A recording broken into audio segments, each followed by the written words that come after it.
What's going on, everybody? Welcome to another video, another tip video. More importantly, you guys tear those up, you guys love them. One question I would like to ask is, what tip videos would you like to see next? But today what we're going to be doing is I'm going down to a small pond, and I'm pretty much going to show you guys how I break down an area, whether it's a new area or it's an area I've been to.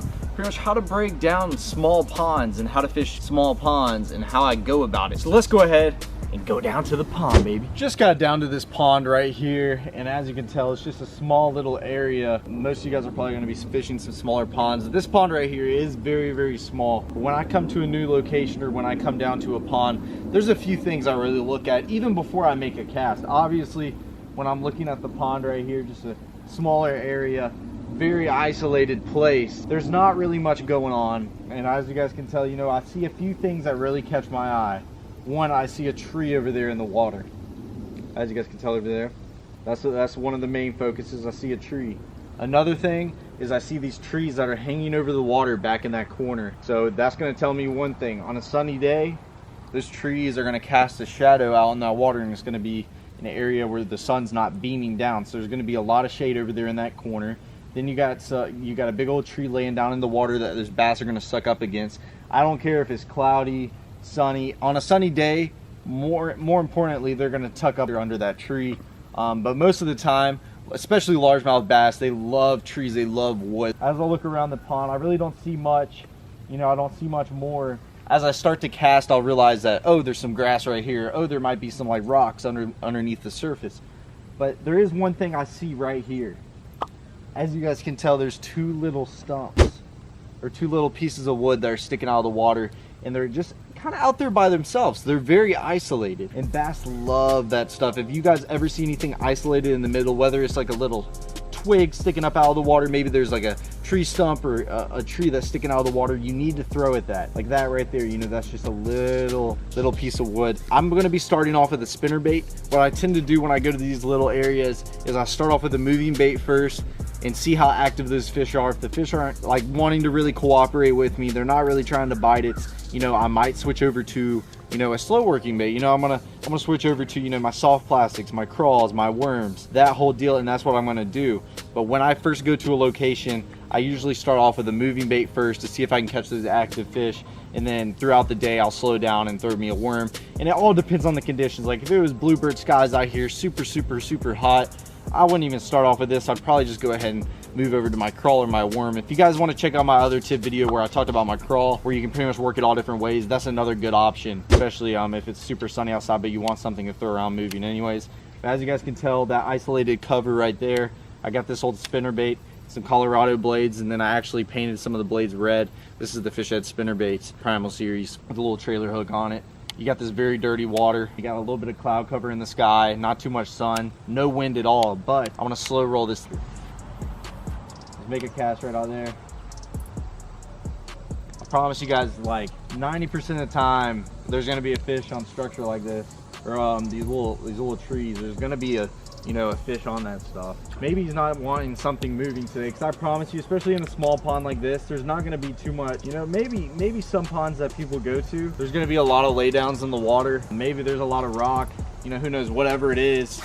But especially on a place like this where there's really not much, like I said, there's a tree over there, and then there's like these little trees that are hanging over, and I know there's going to be a little bit of shade back in this corner.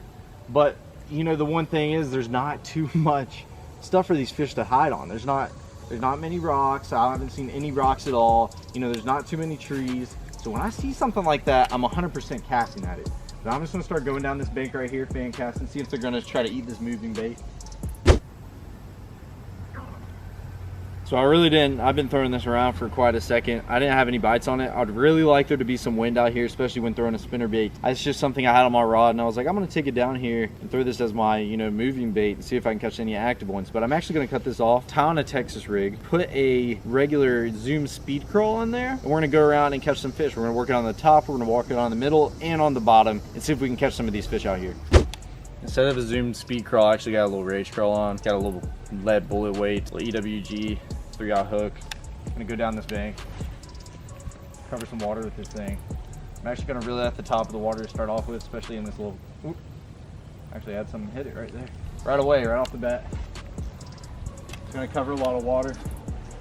I don't know if you guys watch some of my videos. I'm a big fan of throwing a rage crawl on top of the water and right below the surface and actually reeling it rather than just using it as a little flipping bait. I'm a big fan of using it as a, you know, moving bait and a slow moving bait at the same time. Oh yeah. Oh my gosh, it's a huge one. I saw him come right off. Looking right up on the bank. There we go, baby. He ain't a monster, but he's a good quality fish. Oh man, what a beautiful one right there. Let me tell you guys something right now. Look at that. That's a beautiful fish. He's about, let's say 2 1/4, maybe pushing about 2 1/2. Really thick. He's a thick fish. He's not. That is a beautiful fish right there, guys. Let's get a quick release on him. Now I'll show you guys how I caught that. There we go, guys. Beautiful little bass right here. Solid, thick, and healthy one. Let's get him back in the water. There he goes.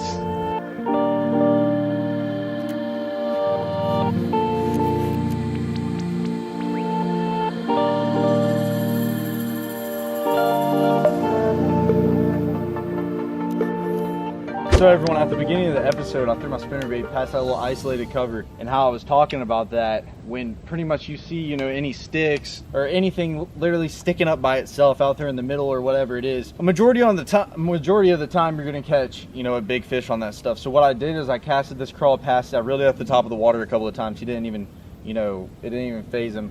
Then when I cast it right next to that left-hand side of it, landed right next to that little stump, I pretty much saw a wake in the water to the left of my bait, and from there I was about to say, you know, he's about to eat it.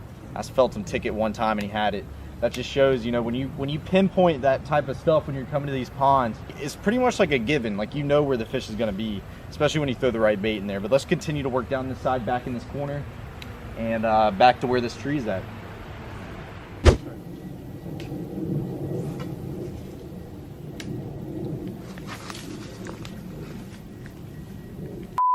I cannot believe that.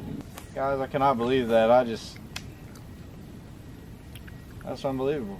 I have no idea. I skipped up under that tree back there and he ticked it right away and it just snapped right off and I tried to hook set him. All right, I'm about to get my revenge on this fish right here.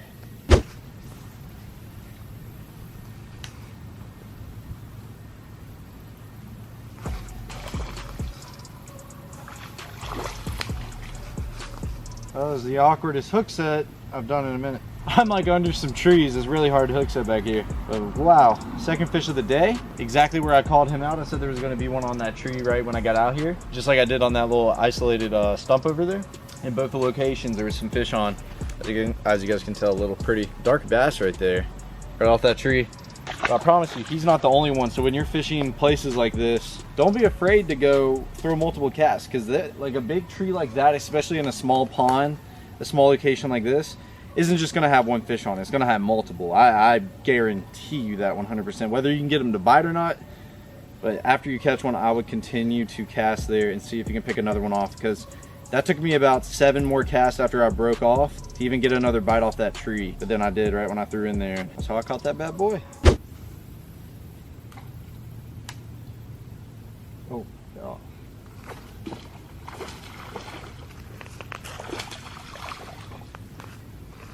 Two casts right after that one in the same exact spot, caught another fish. Shows you right there. I'm just proving everything that I'm saying back and forth. Is there's gonna be more fish on that tree. That was 2 casts literally in the same spot, and I caught another little beautiful bass right there. Nothing super big, but super, these fish are heavy. It's really weird out here. These fish got a lot of weight behind them, but in the same spot, threw it in there, he just ticked it. Beautiful little bass. So there's actually another reason why there's a lot of fish stacked right here, rather than me just saying, you know, this tree is the reason why. But there's actually some water flowing in the pond right back here in this corner, and that's where the water's coming in at. Fish love that little current, you know, that little water pushing through. They're just gonna stack up all around that, especially where the mouth is here. And I'm only fishing in about 6 inches of water. With largemouth, you're not really gonna have to worry about that much. You know, these largemouth, they get up in the nastiest stuff. And you guys would be surprised where I've caught some largemouth. It just blows my mind every time I catch a largemouth in some crazy areas. But I mean, that's just, it's their natural thing. I mean, they're everywhere. They hang out in all this nasty, dirty stuff where you really don't think a fish would be.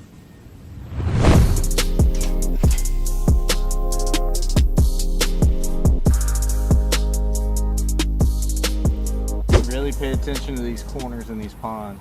Like right here, it has just a little bit of rock out here in this corner, and it's got a little tree that's sunk in right out here. Oh, I watched him eat it right there. I'm just at a weird angle under this tree.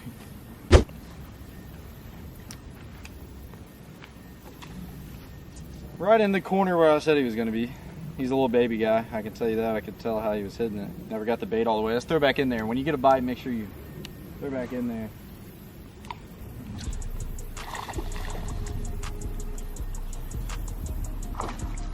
It was actually a different one. I was just swimming that crawl that time instead of working on the bottom. I just swam that thing right by. This fish just came out of nowhere and just annihilated that thing. Pretty little fat guy, I can tell you that. Nothing big, but look at that little belly on that thing. Let's throw it back in that corner and see if we can catch another. Another thing is, you guys see that tree right there, how it kind of hangs over? And with the sun glaring down this water, you can tell that he's leaving a little shade right under that tree. Sorry about the quality, guys. My camera actually died and I'm having to switch over to an iPhone now. But as I was saying, there's that tree that hangs over, a little bit of shade underneath the tree. There should be a fish under there. Not always, but there should be a fish. That's one of those things that you need to cast at. Now this is the perfect corner. This is actually where that tree is, the same tree. A lot of shade right here. Then you got that water flowing to the left-hand side where that water's coming in.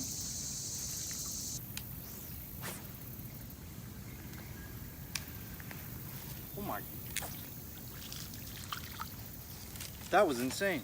These fish were, these little baby guys were schooling out there in the middle. It's another way to catch them, man. I saw some fish popping up in the middle of the water out there, and I threw that thing in there before I could even.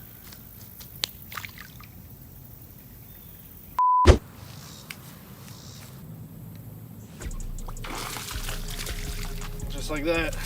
And I skipped this thing up all the way in between that tree to where it came onto the other side because I was fishing on all this edge, and I just drug him out from that other side to come onto this tree and just eat my bait right there. A little thick, pretty guy right there.